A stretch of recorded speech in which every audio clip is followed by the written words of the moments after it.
Hello guys, welcome in Shailendra Academy. I am Shailendra Agrawal और आज इस वीडियो में हम बात करेंगे slope and deflection of beam, जो मैकेनिक्स ऑफ सॉलिड या स्ट्रेंथ ऑफ मटेरियल का एक बहुत ही कॉमन टॉपिक है और इसके न्यूमेरिकल और इसके डिफरेंट टाइप के केसेस एग्जाम्स में पूछे जाते हैं। जिसमें आज हम केस सेकंड की बात करेंगे, जो cantilever beam carrying uniformly distributed load over the entire length. ये आपके सामने एक कैंटिलीवर बीम बनी हुई है जिसकी पूरी लेंथ पर यूडीएल लग रहा है। तो इस केस के लिए मैक्सिमम स्लोप और डिफ्लेक्शन की वैल्यू क्या होगी और कैसे फाइंड आउट की जाएगी, आज पूरा इस वीडियो में एक्सप्लेन किया जाएगा। इसको निकालने के लिए हम लोग डबल इंटीग्रेशन मेथड का यूज करेंगे। डबल इंटीग्रेशन मेथड में एक डिफरेंशियल इक्वेशन होती है, उस इक्वेशन की हेल्प लेकर के हम इसका स्लोप और डिफ्लेक्शन बहुत ही आसानी से इंटीग्रेशन करते हुए और बाउंड्री कंडीशन का यूज करते हुए हम फाइंड आउट करेंगे। तो इसको शुरू करते हैं। शुरू करने से पहले देखते हैं कि ये एक कैंटिलीवर बीम है जिसकी पूरी लेंथ पर यूडीएल लग रहा है। तो अगर इस यूडीएल ये यूडीएल जो लग रहा है, इसके कारण इस पे जो स्लोप होगा और जो डिफ्लेक्शन होगा वो यहाँ पर इस तरीके से दिखाया गया है। अगर फिक्स्ड एंड वाले पॉइंट को ए माने और फ्री एंड वाले पॉइंट को बी माने, तो यहाँ पर जो मैक्सिमम डिफ्लेक्शन होगा वो y max at point B होगा और जो स्लोप होगा मैक्सिमम, यहाँ देखें अगर थीटा बी, तो वो मैक्सिमम बी पॉइंट पर होगा। इसी चीज को कंसीडर करते हुए अब हम इसका मैक्सिमम स्लोप और डिफ्लेक्शन बी पॉइंट पे फाइंड आउट करेंगे। तो जनरल जो डिफरेंशियल इक्वेशन है वो होती है E I d two y upon d x two equals to M. यहां से हम इक्वेशन को शुरू करेंगे। इसका भी एक वीडियो बना हुआ है कि ये जो डिफरेंशियल इक्वेशन है ये कैसे निकलती है। तो अगर आप चैनल में पहली बार आए हैं तो उसका वीडियो देख करके इस इक्वेशन को भी कैसे डिराइव किया गया है, कैसे निकाला गया है, उस वीडियो में है। इस इक्वेशन में E I d two y upon d x को कुछ नहीं बदलना है, सिर्फ एम को देखना है। एम क्या होता है, इसको हम एम को यहाँ पर रिपीट कर दे रहे हैं ताकि आपको क्लियर हो जाए, क्योंकि ये हर एक केसेस में एम किस तरह निकालेंगे। यहाँ आप देखिए, एम है मोमेंट। मोमेंट को हम लोग जानते हैं कि लोड इनटू परपेंडिकुलर डिस्टेंस होता है। यहां पर अगर हम लोड की बात देखें तो यूडीएल लगा हुआ है। अच्छा, इस इक्वेशन को निकालने के लिए, मींस इसका मोमेंट निकालने के लिए डबल इंटीग्रेशन में हम एक क्रॉस सेक्शन डिसाइड करते हैं जो इस बीम पर बना हुआ है। यहां पर ए पॉइंट से इस क्रॉस सेक्शन की दूरी हमने मानी एक्स है। पूरी जो डिस्टेंस है या पूरी जो यूडीएल लग रहा है, जो पूरी लेंथ है, वो इसकी एल है। तो जो बची हुई लेंथ होगी ये निकल करके आई। अगर हम इसको स्मॉल एल लेते हैं तो L minus x, total length L है, इतनी लेंथ एक्स है क्रॉस सेक्शन से ए पॉइंट तक की, तो ये डिस्टेंस हो गई एल माइनस एक्स। अब अगर जब मोमेंट लेते हैं तो इस क्रॉस सेक्शन के राइट साइड में इतना यूडीएल लग रहा है। यूडीएल जो लोड होता है उसका अगर हमको टोटल लोड निकालना हो तो मींस उसको पॉइंट लोड में कन्वर्ट करना हो, तो उसका जो लोड है नीचे की डिस्टेंस से हम उसका मल्टीप्लाई कर देते हैं। तो यहाँ पर ये ध्यान रखना है आपको कि इतना जो लोड है इसको पॉइंट लोड में कन्वर्ट करना है, तो W into L minus x से मल्टीप्लाई करेंगे तो टोटल इसका लोड निकलेगा, यानी W into L minus x. ये हुआ लोड। डिस्टेंस की बात करते हैं तो जब यूडीएल को पॉइंट लोड में कन्वर्ट किया जाता है तो उसकी हाफ डिस्टेंस पे, जहां से हमें मोमेंट लेना है उसकी हाफ डिस्टेंस पे वो लगने लगता है। तो चूंकि हम मोमेंट यहां से ले रहे हैं, पूरी डिस्टेंस एल माइनस एक्स है, तो यहां पर आ गया L minus x by two. ये निकालना और ये समझना सबसे ज्यादा इंपॉर्टेंट है क्योंकि इसमें कुछ बदलाव नहीं है, मेन है एम। तो अब अगर एम की वैल्यू रखी जाए, एक और चीज यहाँ पर देखना है कि यहाँ पर साइन कन्वेंशन भी यूज होगा। तो अगर हम देखें, यहाँ पर बनाते हैं साइन कन्वेंशन को, कि अगर हम बेंडिंग मोमेंट फाइंड आउट कर रहे हैं तो अगर ये क्रॉस सेक्शन है तो इस क्रॉस सेक्शन में ऊपर की तरफ प्लस, इधर की तरफ प्लस और इधर माइनस होता है। ये हमारा क्रॉस सेक्शन बना हुआ है, दोनों तरफ आप देखिए, राइट साइड में हमने फोर्स लिया है, राइट साइड में क्या आएगा उसका मोमेंट माइनस में, तो ये जो वैल्यू होगी वो माइनस में आएगी। तो अगर इसको पूरा लिखा जाए तो E I d two y upon d x two equals to minus W L minus x का स्क्वायर बाई टू। ये आप लोगों ने समझ लिया है, तो इसको मैं यहां से हटा देता हूं। ये बचा minus W L minus x square by two. ये अगर आपको समझ में आ गया, आगे इंटीग्रेशन है। अब अगर इस इक्वेशन का इंटीग्रेशन किया जाए upon integrating the above equation. तो d two y upon d x two, simple step को फॉलो करते हैं, सीधे हो जाएगा d y upon d x. अब यहां पर ये वाली क्वांटिटी है, क्योंकि x के टर्म में कर रहे हैं तो x में माइनस है, माइनस माइनस प्लस हो जाएगा। एक एक पॉइंट ध्यान रखें। w l माइनस एक्स का स्क्वायर है, जो हो जाएगा l माइनस एक्स का क्यूब इंटीग्रेशन से, और नीचे भी इसमें आएगा 3। ऑलरेडी 2 एक है, तो अब आपने समझ लिया है, तो इसको हटा करके यहाँ पर 6 कर देते हैं।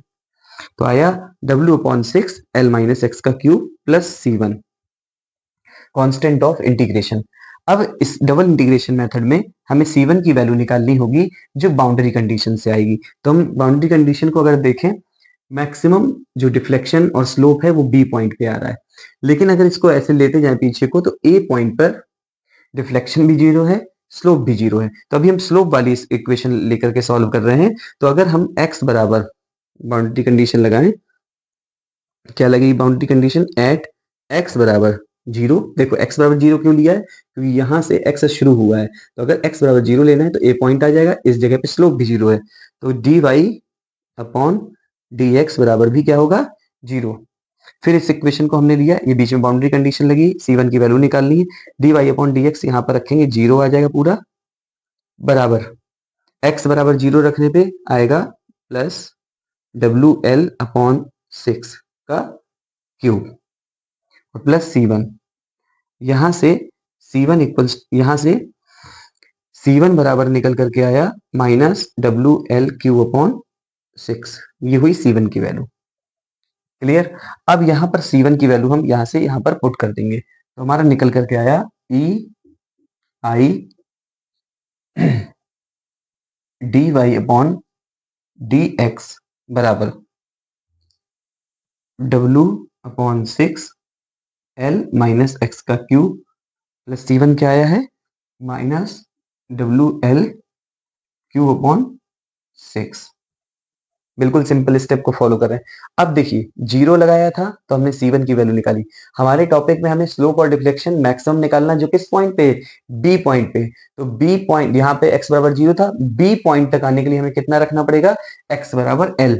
तो for slope eight point b क्या लगाएंगे हम बाउंड्री कंडीशन? एट x बराबर l, जो आपका dy अपॉन dx होगा, वो क्या होगा? थीटा b, यही है स्लोप। अब इस इक्वेशन में रखेंगे E I d y upon d x की जगह हमने रखा थीटा b बराबर, देखो भाई x बराबर, अगर इधर x बराबर l रख देते हैं, l माइनस l हो जाएगा 0, तो ये पूरा टर्म में क्या हो गया? 0 बचेगा, ये minus W L Q upon 6। यहां से थीटा b इक्वल्स टू आया minus W L Q upon 6 ई आई। ये है स्मॉल w। अगर हम इसे कैपिटल W में बदलना चाहते हैं, मींस ये तो आपका हो गया यूटीएल वाला लोड, तो हम यहाँ पे कैपिटल W लिख करके थीटा b इक्वल्स टू क्या होगा? Capital W equals to small w into L, ये ध्यान रखना है। तो अगर स्मॉल w इंटू एल को हटा दिया जाए, मींस W के टर्म्स में कर दिया है, तो capital W into L square upon 6 ई आई, ये हुआ आपका स्लोप, या कहते हैं maximum slope for this case. अब हम निकालते हैं फॉर मैक्सिमम डिफ्लेक्शन। मेथड का नाम डबल इंटीग्रेशन इसीलिए रखा गया है। अभी हमने एक बार यहाँ इंटीग्रेशन किया था, अब हम जो इक्वेशन यहाँ पर निकल करके आई है उसका दोबारा से इंटीग्रेशन करेंगे, तो इंटीग्रेशन करने में ये y बचेगा, जो कि हमारा क्या होगा? डिफ्लेक्शन। ये इक्वेशन को अगर हम 1 मान लें, अपॉन इंटीग्रेटिंग इक्वेशन 1, इस इक्वेशन को अगर हम इंटीग्रेट करेंगे तो देखिए E I d y upon d x का इंटीग्रेशन किया, y आया बराबर, यहाँ पर फिर देखते हैं, यहाँ पर माइनस बाहर आ जाएगा क्योंकि ऑलरेडी यहाँ पर प्लस है, तो यहाँ हमने लिखा minus w upon 6 l minus x का क्यूब हो जाएगा, l माइनस एक्स के पावर 4 अपॉन 4, तो 4 इंटू 6 24 प्लस, यहाँ पर प्लस के माइनस लगा दिया था क्या? ठीक है, minus W L to the power cube upon 6 into x plus C2। ये निकल कर क्या है। अब देखिए फिर से C2 आया, कांस्टेंट ऑफ इंटीग्रेशन, इसके लिए हमें बाउंड्री कंडीशन रखनी पड़ेगी। तो जैसे इधर C1 निकालने के लिए हमने देखा था कि x बराबर 0 पे जो हमारा स्लोप था वो 0 था, उसी प्रकार से x बराबर 0 पे जो हमारा डिफ्लेक्शन है वो भी 0 होगा।